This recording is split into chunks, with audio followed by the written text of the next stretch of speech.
Hello student, आज हम start करेंगे जर्नल एंट्री विद जीएसटी। इसके कुछ बेसिक जो इन्फॉर्मेशन थी मैंने पिछली वीडियो में आपको बता दी थी। जीएसटी क्या होता है, इससे रिलेटेड सारी बातें बताई थी। तो आज इसकी जो एंट्रियां होती हैं जर्नल में किस तरह से होती है वो उसके बारे में आज हम बात करेंगे। सबसे पहले देखिए हमारा गोल्डन रूल क्या था, व्यय या हानि।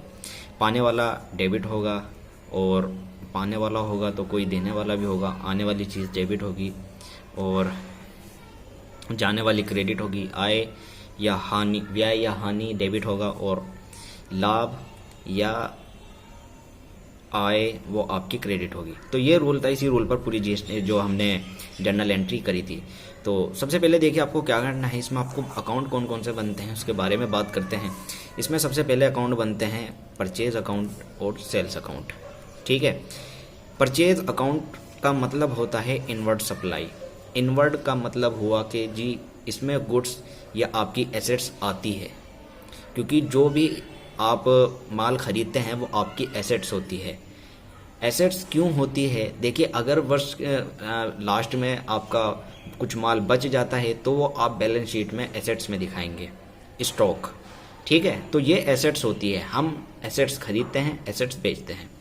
तो जो परचेज करते हैं वो इनवर्ड होगी, आपको आय आ रही है वो हमारे पास, और जो आउटवर्ड होगी वो सेल होगी, जो वो आउटवर्ड होगी क्योंकि वो जा रही है हमारे पास से। ठीक है, नेचर क्या होता है इसका, इसके दोनों अकाउंट रियल अकाउंट होते हैं। मैंने पिछली जब शुरू की वीडियो बनाई थी उसमें आपको इन अकाउंट के बारे में बताया था। एक बार फिर बता दूं, रियल अकाउंट वे होते हैं जो व्यापार के जो खर्चे, वो व्यापार के जो लेन देन होते हैं उनसे रिलेटेड होते हैं। जैसे माल खरीदा बेचा, तो इससे रिलेटेड और भी जो खर्चे होते हैं तो वो रियल अकाउंट में आते हैं। तो इसका इफेक्ट क्या होता है, देखिए इसका इफेक्ट मैंने आपको बताया कि इसमें जो इन होता है और इसमें आउट होता है, जैसा मैंने यहाँ भी आपको बताया। इसके साथ ही जो इन होता है वो डेबिट होता है, जो आउट होता है वो क्रेडिट होता है। यहाँ भी आप रूल में देख सकते हैं, आने वाली चीज़ डेबिट होती है और जाने वाली क्रेडिट होती है। तो इन डेबिट हुआ और आउट क्रेडिट हुआ। इसके बाद हम अकाउंट के बारे में इसके बात करेंगे। परचेज गुड्स हमने करी हैं तो ये 3 तरह से इनपुट जीएसटी इसमें लगेगी।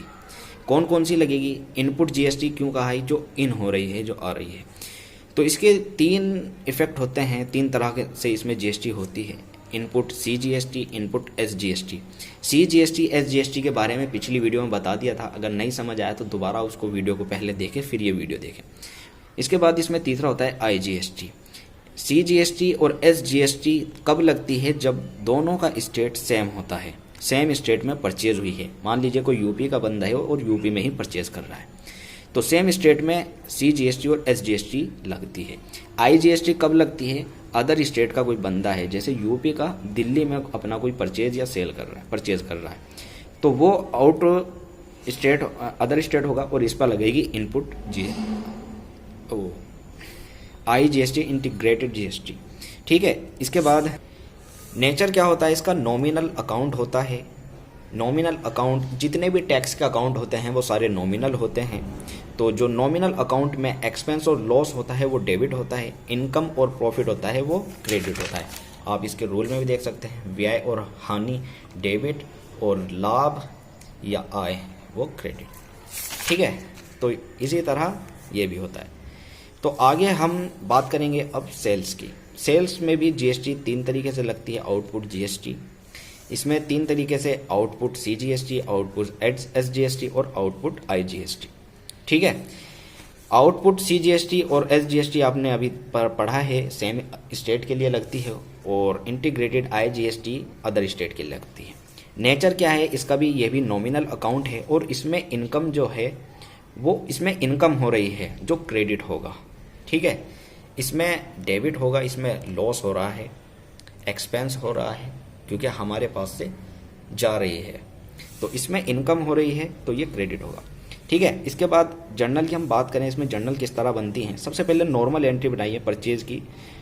परचेज की एंट्री नॉर्मल बनेगी, purchase account debit to cash या क्रेडिटर अकाउंट। कैश कब होता है, जब आप नगद माल खरीद रहे हो, और क्रेडिटर कब होता है, जब आप उधार खरीद रहे हो उसका नाम। ठीक है, तो ये होगा। अगर सेम स्टेट की बात आ रही है, सेम स्टेट की अगर बात आ रही है, किसी ने माल सेम स्टेट में खरीदा, तो उसमें आपको इनपुट CGST अकाउंट डेबिट और इनपुट SGST अकाउंट डेबिट करना है। जैसा मैंने आपको यहाँ भी रूल में दिखाया था इसका नॉमिनल परचेज का, ये एक्सपेंस या लॉस है, डेबिट है, तो इसका नेचर डेबिट होगा। यहाँ भी आप देख सकते हैं डेबिट, ठीक है। तो इस तरह से इसकी एंट्री बनेगी। आगे की एंट्री अगर परचेज अदर स्टेट से हो तो वो कैसे बनेगी? परचेज अकाउंट डेबिट, पहले नॉर्मल, फिर टू क्रेडिटर या कैश अकाउंट, ठीक है। और इसमें इनपुट IGST अकाउंट डेबिट होगा। इसमें S और CGST नहीं लगेगा क्योंकि ये अदर स्टेट का है, ठीक है। इसके बाद सेल्स के हम बात करेंगे। सेल्स के बारे में अगर सेम स्टेट की बात है तो डेटर्स अकाउंट या कैश अकाउंट डेबिट, अगर नगद खरीद रहे तो कैश अकाउंट, और डेटर्स अगर किसी से खरीद रहे हैं उसका नाम, ठीक है, टू सेल्स अकाउंट। और इसके बाद मैंने इसमें आपको बताया था क्रेडिट होता है, देखते हैं इनकम क्रेडिट होता है। तो यहाँ सेल्स में इनकम हो रही है, तो ये टू अगर सेम स्टेट है तो टू CGST और टू SGST। और अगर अदर स्टेट से आप खरीद रहे हैं तो टू आउटपुट IGST, सॉरी यहाँ इन आउटपुट होगा, आउटपुट SGST, आउटपुट CGST, ठीक है। तो ये भी एंट्री आपकी समझ आ गई। इसके बाद पेमेंट ऑफ टैक्स कैसे होता है? पेमेंट ऑफ टैक्स के लिए एंट्री होगी output SGST account debit, output CGST account debit और आउटपुट IGST अकाउंट डेबिट। अगर सेम स्टेट में तो ये दोनों हो जाएगी, और अदर है तो ये अकेली हो जाएगी, ठीक है। मैंने सारी एक ही इसमें कर दी। तो ये लाइबिलिटी होती है। जब हम माल बेचते हैं, सेल करते हैं, तो सामने वाला बंदा हमें GST देता है, टैक्स देता है, जो हमारे ऊपर लाइबिलिटी होती है, जो हमें सरकार को पे होती है। इसलिए ये हम डेबिट करेंगे इसमें से। और इसको to input SGST, to input CGST और टू इनपुट IGST ये एसेट्स होती हैं। जब परचेज हम करते हैं तो परचेज में जो हमारे पे आता है वो हमारा इनपुट होता है, जैसा मैंने आपको बताया। तो ये एसेट्स होती है, ठीक है। तो इस तरह ये पेमेंट होती है। सेम स्टेट के लिए ये होती है, अदर स्टेट के लिए ये होती है। और अगर इसमें से भी कुछ पैसा बच जाता है तो आप गवर्नमेंट को टू बैंक अकाउंट करके पेमेंट करेंगे, क्योंकि बैंक टैक्स का सारा जो पैसा जाता है वो बैंक के थ्रू है।